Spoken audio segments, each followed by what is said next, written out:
प्रार्थना और शक्ति। महान प्रचारक बिली ग्राहम ने एक बार स्वीकार किया था, मसीही जीवन हमेशा खुशियों से भरा नहीं रहता। मेरे पास निराशा के कई पल आते हैं।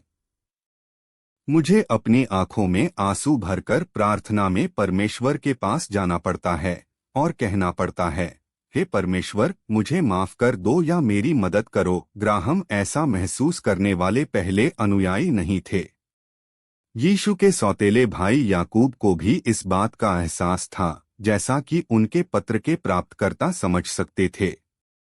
हमें भी याद दिलाना चाहिए कि एक धर्मी व्यक्ति की प्रभावशाली प्रार्थना में बहुत शक्ति होती है।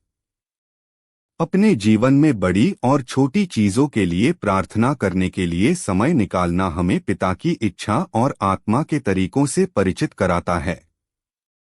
आज हमारे पाठ में याकूब हमें चर्च के नेताओं द्वारा झुंड के लिए प्रार्थना करने और अपनी मंडली की जरूरतों को पूरा करने के महत्व की याद दिलाता है।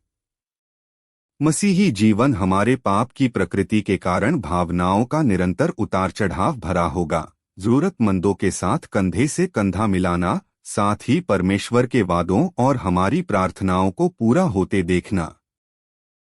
याकूब हमें याद दिलाता है कि हम अपनी मांगों के साथ सीधे परमेश्वर के पास जा सकते हैं और हमारी प्रार्थनाओं के जरिए बहुत कुछ हासिल किया जा सकता है। वचन 16।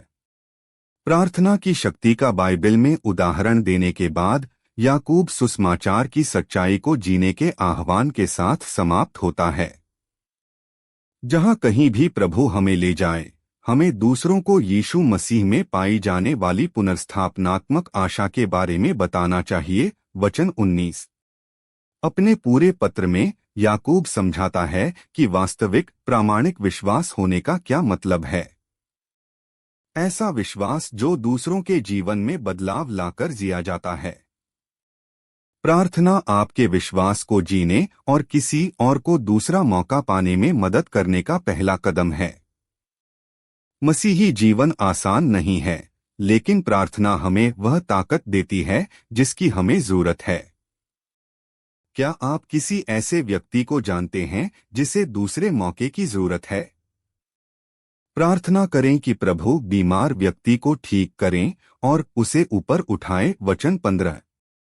उनके साथ सुसमाचार साझा करने के अवसरों और उन्हें यीशु के पास वापस ले जाने के मार्ग के लिए प्रार्थना करें। रोज प्रार्थना जरूर करें। प्रतिदिन बाइबल अवश्य पढ़ें।